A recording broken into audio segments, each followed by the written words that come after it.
یہ کبھی نہیں ہو سکتا ان میں معذور بچہ پیدا ہو. اور ہم جیسے لوگوں میں جو معذور بچہ پیدا ہوتا ہے وہ رشتہ داروں میں شادی کرنے سے. یہ کوشش کریں کہ آپ جب اپنے ان بچوں سے اس آزمائش سے بچنا چاہتے ہیں تو حقیقت میں آپ آؤٹ شادی کریں اپنے بچوں کو ایک نارمل پیدا کرنے کے لیے. ان کے ہاں اللہ تعالیٰ نے بیک وقت 2 بچے، ایک بیٹا اور ایک بیٹی پیدا کیے، لیکن وہ دونوں اسپیشل تھے. اور ان کی پیدائش کے بعد ہونا تو یہ چاہیے تھا کہ معاشرے میں ان کے والد ان کا ساتھ دیتے، ان کا ہاتھ بٹاتے، اور اس آزمائش کو اللہ کی آزمائش سمجھ کے وہ ان کا ساتھ شانہ بشانہ چلتے. لیکن بدقسمتی یہ ہوئی کہ انہوں نے ان دونوں بیٹی اور بیٹے کی وجہ سے ان کو بھی چھوڑ دیا. لیکن وہ کہتے ہیں نا کہ کر بلا ہو بلا. شازیہ نے اپنے 2 بچوں کا بھلا کرنے کے لیے تنہا ان مشکلات کا مقابلہ کرتے ہوئے یہ سفر شروع کیا. تو آج ہم جس مقام پہ کھڑے ہیں، جدھر دیکھ رہے ہیں، ان 2 بچوں کی اکیلے پرورش کرتے ہوئے آج شازیہ جو ہیں 40 بچوں کی پرورش کر رہی ہیں. 40 بچوں کا مطلب ناظرین 40 خاندان ہیں.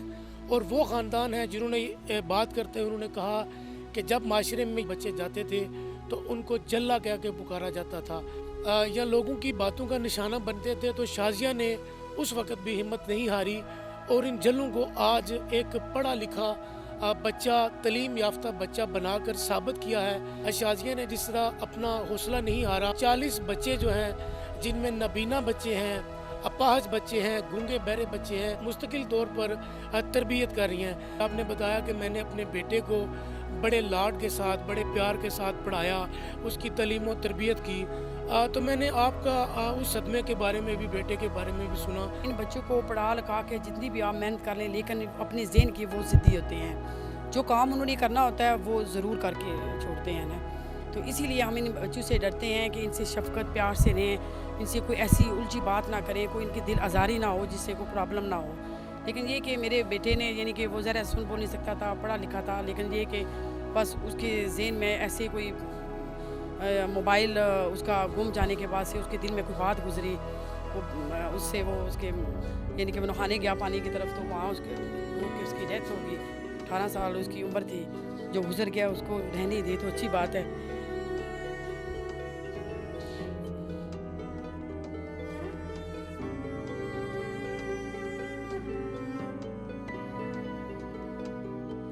بات یہ ہے کہ میں یہ بات کہتی ہوں کہ یعنی کہ جو والد ان کی پہچان نہیں بنا سکا گھر کی، تو میں نے ادھر اپنے بمبر میں ایک بیٹی کی پہچان سے، اگر کسی نے میرے پاس آنا ہے تو وہ سبا انسٹیٹیوٹ کی پہچان سے آنا ہے. انہوں نے یعنی کہ وہ گھر کی نسل کی پہچان نہیں بنا سکا، تو میں نے بمبر میں ان کی پہچان بنائی کہ ضلع کے اندر اگر کسی نے میرے پاس آنا ہے تو ان بچوں کی پہچان سے آنا ہے. میں نے جو پہچان سے والد بھاگا تھا، میں نے دنیا میں اس کی پہچان بنا دی، ان بچوں کی بھی پہچان بنا دی. تو مجھے یہ سارے دکھ اس طرح بھول جاتے ہیں کہ جب میں ان بچوں میں بیٹھتی ہوں نا، حقیقت میں یہ بچے بالکل، میں اکثر کہتی ہوں جو داخل کروانے کے لیے آتی ہوں کہ آپ ایک میڈم کے پاس نہیں آئے، آپ ایک ماں کے پاس آئے ہیں. وہ ماں جو آپ کا درد اندر گیٹ کے اندر آتے ہی سمجھ جاتی ہے. یہاں پر ایک معلم کا کردار ادا کرنے کے ساتھ، انسٹرکٹر کا کردار ادا کرنے کے ساتھ ساتھ سب سے بڑی جو محبت اور شفقت پیش کر رہی ہوتی ہیں وہ ماں ہے. اور یہ ان تمام بچوں کی ماں ہے جو 40 بچے جن کو معاشرے نے جو قبول کرنے سے انکار کر دیا، آج جب وہ یہاں پہ آتے ہیں، ان بچوں کی آپ نے حالت ظاہر دیکھی. تو ناظرین، یہ جب بچے اپنے گھروں میں ہوتے ہیں تو اس وقت ان کی حالت کیا ہوتی ہے.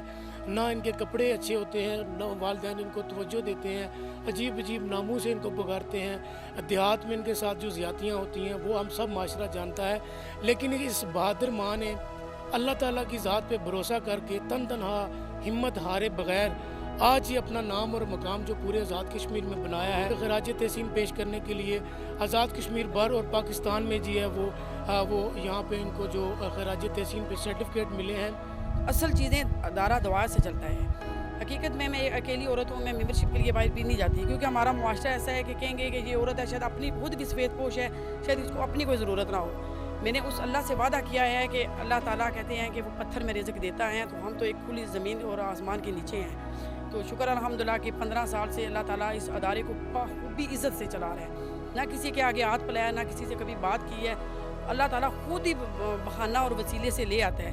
تو 15 سال سے چل رہا ہے. تو جب تک میری زندگی ہے، میری سانسیں ہیں، میں نے اس پہ قربان کی ہے، اور جب تک رہیں گی میں انشاءاللہ ان پہ اسی طرح اپنی توجہ رکھوں گی. والدین ہیں جو اسپیشل بچوں کے جو ایزیٹیشن فیل کرتے ہیں, شرم محسوس کرتے ہیں کسی ادارے میں لے جانے کے لیے, ان کو کیا پیغام دینا چاہیں گی؟ وہ ابھی بھی ایک ہمارے پاس والدین موجود ہے, تو وہ مجھ سے ذکر کر رہے تھے کہ ہمارے گاؤں میں ایک عورت ہے, ان کی ایک ہی بیٹی ہے, تو انہوں نے دروازہ بند کر کے اندر بند کی ہوئی ہے. تقریباً وہ جوان ہو گئی ہے کہ وہ لوگوں کو دکھانا نہیں چاہتے کہ لوگ دیکھیں گے کہ بھائی ان کے گھر اسپیشل بچہ ہے. تو ان کو پیغام دینا چاہتی ہوں, یہ اسپیشل بچہ جن گھروں میں ہے ان کی میں کہتی ہوں آخرت سنور گئی ہے.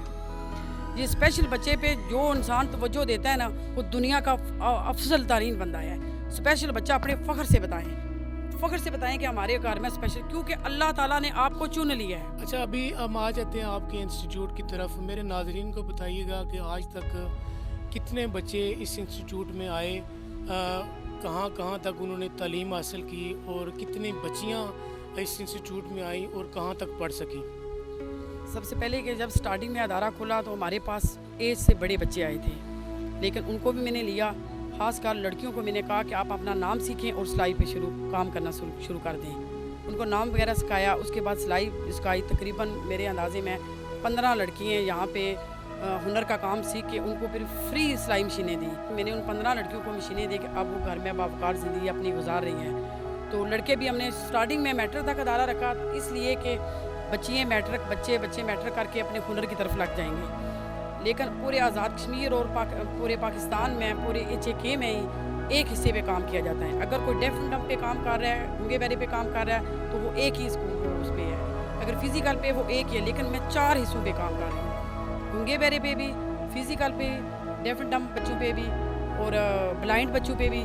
کیوں ہمیں پاگل نہیں ہو اتنا سارا کام ایک جگہ کر, اس لیے کہ اس بمبر کے معاشرے کے لوگوں کو اس تکلیف نہ محسوس ہو کہ میرے پاس تو وہ آسانی سے لے کے آ جائیں گے, اور یہاں سے ان کو تعلیم ملے گی, اس کے بعد بے شک وہ ہاسٹلوں میں جائیں. کہ کوئی بھی ادارہ ہے دور جدید کی اگر اس کو سہولتوں سے مزین کرنا ہو اور راستہ کرنا ہو, تو اس کے لیے ظاہر ہے ان کو سہولیات کا جو فقدان ہے وہ پیسے کی وجہ سے ہی ہے. جی, اگر میرے سننے والے ویور جو یہاں پہ ہیں, دیار غیر میں ہیں, یا وہ جو بڑی بڑی NGOs ہیں, تنظیمیں ہیں, سرکاری محکمہ جات جن کی یہ ذمہ داری بنتی ہے, تو ان کو میرے پروگرام کی وساطت سے یہ پیغام ہے کہ صبا انسٹیٹیوٹ آف ایجوکیشن کی طرف بھی وہ توجہ کریں. اپنے جہاں پہ آپ بڑی بڑی NGOs کو سپورٹ کرتے ہیں جو کہ آلریڈی حکومت کے اداروں سے بھی سالانہ لاکھوں اور کروڑوں کی مد وصول کرتی ہیں, تو اس ادارے پہ بھی آپ کا یہ حق ہے. یہ آپ کی دھرتی کی بیٹی ہے, آپ کے علاقے کی بیٹی ہے, اور سب سے بڑھ کر ان 40 خاندانوں کی یہ ماں ہے. اپنا بیٹا کھو جانے کے باوجود اس نے ان 40 گھرانوں کی جو اسپیشل بچے ہیں ان کی تعلیم و تربیت کی ذمہ داری لی ہوئی ہے. اور تنہا اور واحد خاتون اگر اتنا بڑا کاز لے کے ان بچوں کے مستقبل کو روشن کرنے کے لیے کر رہی ہے, تو بنی نوع انسان کو بلا شبہ اس کی مدد کرنی چاہیے. آئیے صبا انسٹیٹیوٹ آف ایجوکیشن کے ساتھ شانہ بجانہ چلنے کا عہد کریں, اور ہماری ان بچوں کی ماں کے ساتھ کندھے سے کندھا ملا کر چلنے کی کوشش کریں. صبا انسٹیٹیوٹ آف ایجوکیشن کا جو اکاؤنٹ نمبر ہے وہ بھی موجود ہے, اور اس کے علاوہ ان کا ٹیلی فون نمبر بھی موجود ہے. جو مخیر حضرات نمود و نمائش کے بغیر اس ادارے کی ان بچوں کی اپنا بچہ سمجھ کے, اور ان بچوں کی اس دھرتی کی اس عظیم بیٹی, ان بچوں کے لیے ماں کا روپ رکھنے والی اس ہماری بہن کا جو ساتھ دینا چاہیں گے, تو وہ اس سے ضرور رابطہ کریں. خرم افضل پاشا کو وائس آف باشا میں اجازت دیجیے. اللہ حافظ.